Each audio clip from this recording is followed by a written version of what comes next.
Hello everyone, welcome to the YouTube channel Botany for All. In our today's video, I'm going to discuss about a topic in the biodiversity conservation, that is the National Biodiversity Authority, which is abbreviated as NBA. This topic is important for the UPSC Botany paper as well as the MSc Botany students in the subject biodiversity conservation. So basically this topic is a body or an authority, that is National Biodiversity Authority. There is an official website for this authority, basically, that is nbaindia.org. The headquarters of NBA, National Biodiversity Authority, is situated in Chennai, and the current chairperson of this authority is Dr. V.B. Mathur, which is an IFS, Indian Forest Services. Right now, I have written 2021 because I'm talking about the chairperson in the July 2021. So basically, the aim of this authority, ये जो authority है national biodiversity authority, इसका main M है biodiversity conservation पर काम करना.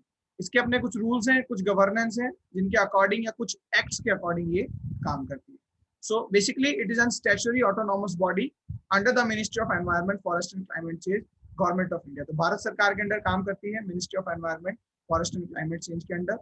Establish हुई थी 1 अक्टूबर 2003 में, 1 अक्टूबर 2003 को एस्टेब्लिश हुई थी. और इसकी जो प्रोविजंस है या इम्प्लीमेंट करती है किस प्रोविजंस को, ये under the biological diversity act 2002. Biodiversity act या बायोलॉजिकल डाइवर्सिटी एक्ट 2002 जो है, उसके इम्प्लीमेंटेशंस को ये इम्प्लीमेंटेशंस के ऊपर ये काम करती है, यानी उनको इम्प्लीमेंट करती है. After India signed convention on the biological diversity, CBD एक सेपरेट टॉपिक है, इसको अलग से वीडियो में डिस्कस करेंगे अपकमिंग वीडियोस में. एक कन्वेंशन था बायोलॉजिकल डाइवर्सिटी पर जो रियो डी जेनेरो में हुआ था 1992 में. तो उसके अंडर उसमें ही इंडिया ने साइन कर लिया था कि अपने बायोडाइवर्सिटी एक्ट लाएंगे और एक अथॉरिटी बनाएंगे. तो convention of biological diversity CBD से इसकी कहीं शुरुआत हुई थी, इसका आइडिया आया था.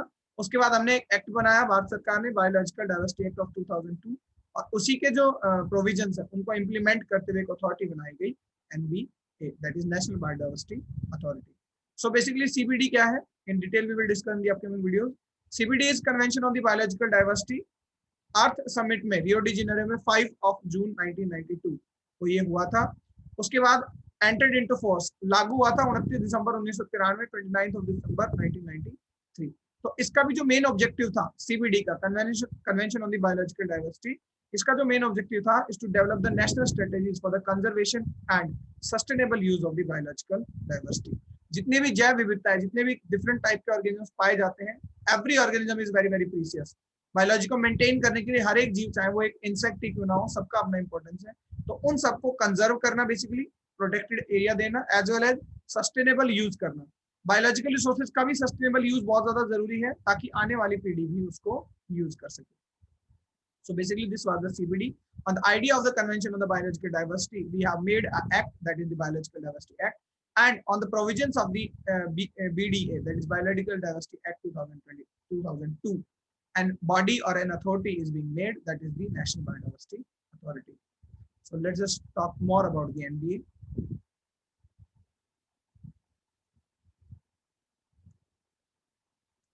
So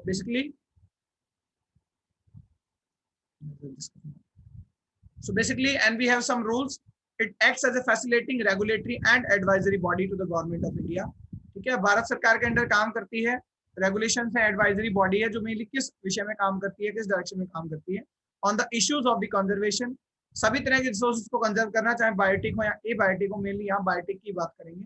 जितने भी रेयर स्पीसीज हैं या वो species which are near to extinction और विच आर थ्रेटेंड, उन सभी को कंजर्व करना, प्रोटेक्टेड एरिया देना. तो उनसे रिलेटेड लॉज, उनसे रिलेटेड कमेटीज बनाने का काम एनबीए करती है, national biodiversity authority. Sustainable use of the biological resources, sustainable use यानी कि लॉन्ग टाइम तक, ठीक है, उनको जो है बायोलॉजिकल रिसोर्सेज को यूज किया जा सके, इसको भी इंश्योर करती है.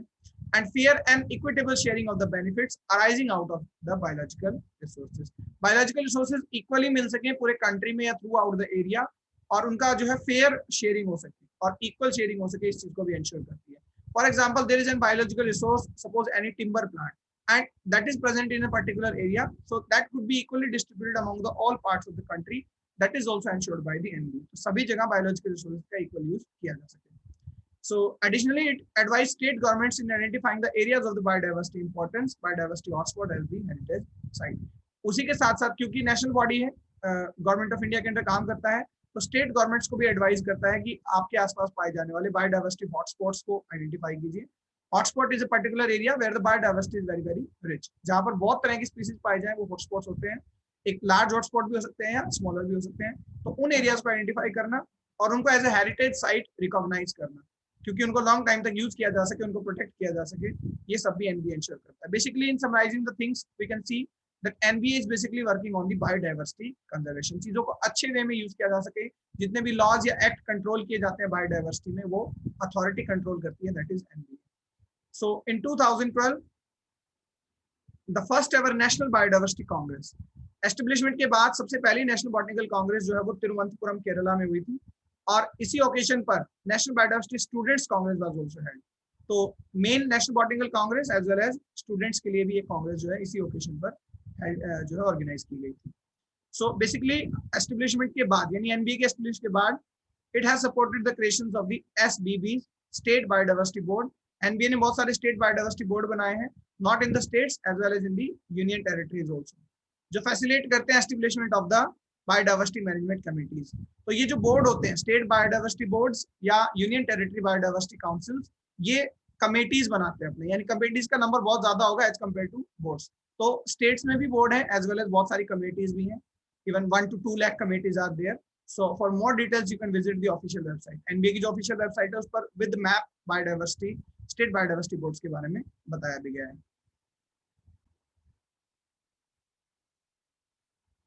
So our NBA, the National Biodiversity Authority, is mandated to regulate the access to the biological resources.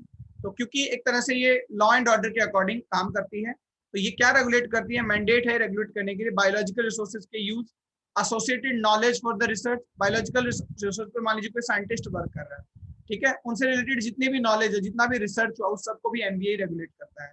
Bio सर्वे, जितने भी सर्वे कराए गए हैं लिविंग ऑर्गेनिजम्स पर, किसी भी तरह के लिविंग ऑर्गेनिजम्स पर, बायो यूटिलाइजेशन, बायोलॉजिकल रिसोर्सेज का यूटिलाइजेशन करना, उनका कमर्शियल यूटिलाइजेशन करना, चाहे एक्सपोर्ट करना या इंपोर्ट करना, इंटेलेक्चुअल प्रॉपर्टी राइट्स, जितने भी एथिकल या इंटेलेक्चुअल राइट्स हैं उन चीजों को लेकर, जितने भी कॉपीराइट हैं सब चीजें वो भी रेगुलेट करता है NBA. Transfer of the results of research and transfer of the accessed biological resources, एक रिसर्च को एक दूसरे के साथ शेयर करना या उसका कमर्शलाइजेशन करना, ये सब चीजें एनबीए रेगुलेट करता है। तो ओवर एंड ऑल रेगुलेट तो करेगा बायोडाइवर्सिटी कंजर्वेशन को भी, यानी इसका विजन या एम क्या है कि किसी भी तरह से लॉज या एक्ट बनाकर एनवायरनमेंट को भी प्रोटेक्ट किया जाए, बायोडाइवर्सिटी को भी प्रोटेक्ट किया जाए। उसके लिए ये लॉज बनाता है, उसके लिए एक रेगुलेटरी बॉडी है। तो इसके रेगुलेशन के लिए या एक्सेस के लिए किसी भी चीज के, बेनिफिट्स की शेयरिंग के लिए या रिसर्च या नॉलेज की शेयरिंग के लिए भी इवन जो है एप्लीकेशन फॉर्म्स होते हैं, जो एनबीए की ऑफिशियल वेबसाइट पर आप देख सकते हैं, ठीक है। सो इसके बारे में डिटेल में आप एनबीए की वेबसाइट पर देख सकते हैं क्या कुछ फॉर्म है एक्सेस के लिए।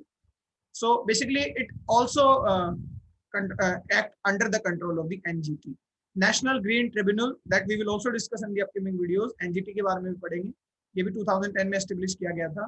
तो इसने NGT ने इसको डायरेक्ट किया हुआ है that all the states NBA के थ्रू, नेशनल बायोडाइवर्सिटी अथॉरिटी के थ्रू, NGT ने भी, नेशनल ग्रीन ट्रिब्यूनल एक्ट ने भी सभी स्टेट्स को डायरेक्ट कर रखा है to comply with the provisions of the act, कि वो एनबीए के अंडर काम करें and create biodiversity management committees, और अपनी कमिटीज बनाए BMC, and people biodiversity register in the comprehensive manner, कुछ लोगों को नियुक्त करें, अवेयर करें लोगों को, so that the biodiversity enhancement can be achieved. So it is National Biodiversity Authority which is mainly working in the field of the biodiversity conservation. So if you really like this video, please like, share and subscribe the channel. And for more videos on the botany UPSC lectures mainly, or the MSc botany lectures, you can refer the various playlists. So thank you, have a good time.